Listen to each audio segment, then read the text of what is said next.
दोस्तों, आज की कहानी की ओर बढ़ने से पहले अगर आपने हमारा चैनल सब्सक्राइब नहीं किया है तो कर ले और साथ ही वीडियो को लाइक जरूर कर दें। दोस्तों, आज की कहानी की ओर बढ़ने से पहले मैं आपको बताना चाहता हूं कि अगर आप सोचते हो कि भूत प्रेत सिर्फ किस्सों कहानियों तक सीमित है तो आप बहुत गलत हो। ये सब सरकारी फाइलों में दर्ज नहीं होते, लेकिन मेरे दिल दिमाग में हमेशा जिंदा रहेगा वो सरकारी बंगला और उसमें छुपे राज। नमस्कार दोस्तों, तो बढ़ते हैं आज की कहानी की ओर। तो मेरा नाम है अश्विन शुक्ला और मेरी उम्र 36 साल। पेशे से मैं एक जूनियर इंजीनियर हूँ PWD विभाग में। एक दिन अचानक मुझे एक छोटा सा गांव कुंवारपुर में ट्रांसफर ऑर्डर मिल गया।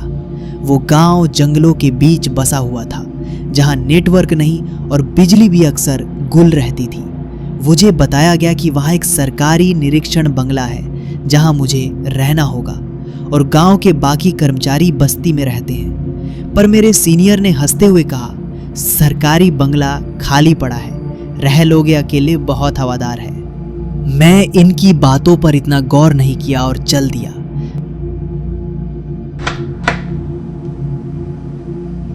अब जब मैं पहली बार उस बंगले के सामने पहुंचा तो मैं ठिठक गया। वो 2 मंजिला पुरानी इमारत थी जिसके दरवाजे लकड़ी के जिनमें दीनकी लगी थी और छतों से लटके हुए झाड़ फानूस जो अब सिर्फ धूल से भरे थे और दीवारों पर उग आई काई। वहाँ के चौकीदार रामलाल ने चाबी पकड़ाई और बिना कुछ बोले वापस चल दिया।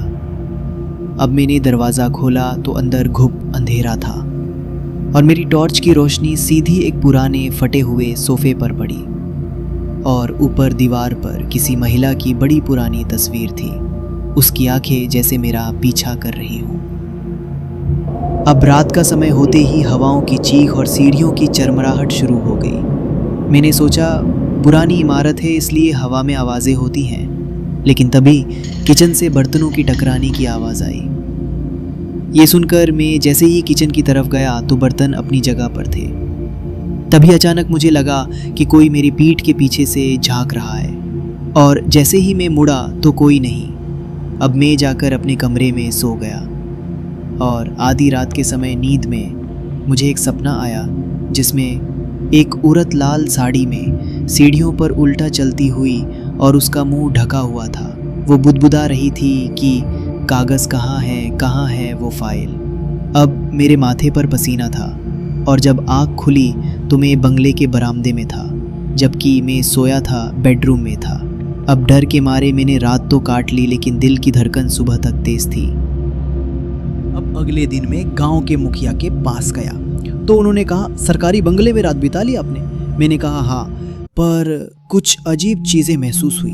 तभी मुखिया ने गंभीर होकर कहा, उस बंगले में पहले जो इंजीनियर था वो मृत पाया गया था, लेकिन ये सब किसी ने बताया नहीं आपको?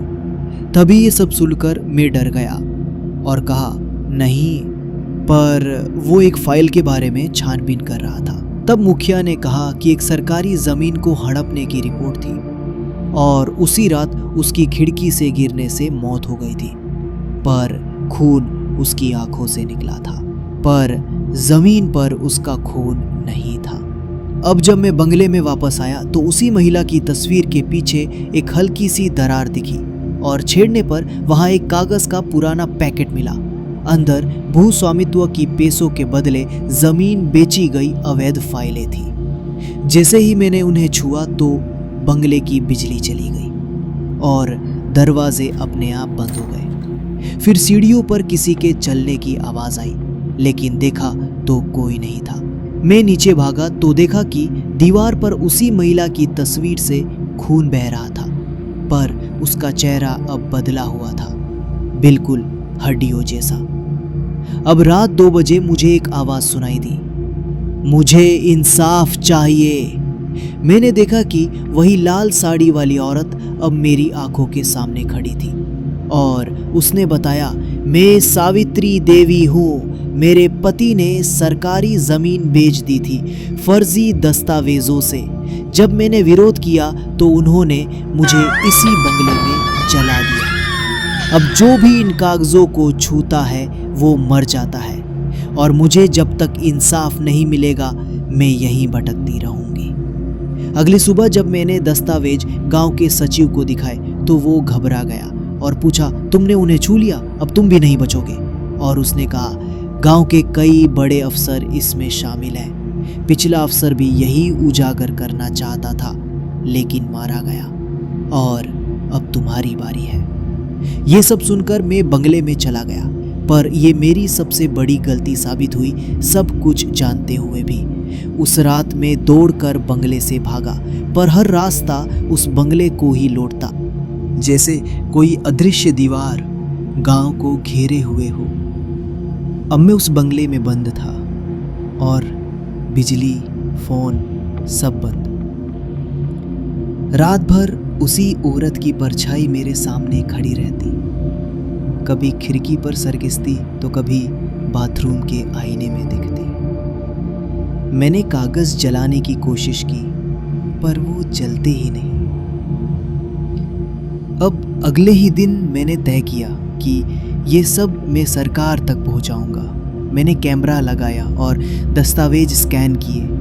जैसे ही पहला ईमेल भेजा तो लैपटॉप ब्लास्ट हो गया और उसी वक्त एक छाया मेरे सामने आई और मेरे सीने पर हाथ रखकर बोली, अगर तुमने सच्चाई बताई तो मर जाओगे, अगर छुपाई तो मैं तुम्हें मार दूंगी। अब फैसला तुम्हारा है। अब मेरी आवाज़ जैसे गुल सी हो चुकी थी और इन सब से अब मैं इतना डर गया था और बेहोश होकर वहीं गिर गया। पर उसके आगे मुझे कभी कुछ याद नहीं आया और ना मैंने जानने की कोशिश की। बस मैं जितना हो सके उस घटना को अपने मन और दिमाग से हमेशा के लिए मिटा देना चाहता हूँ।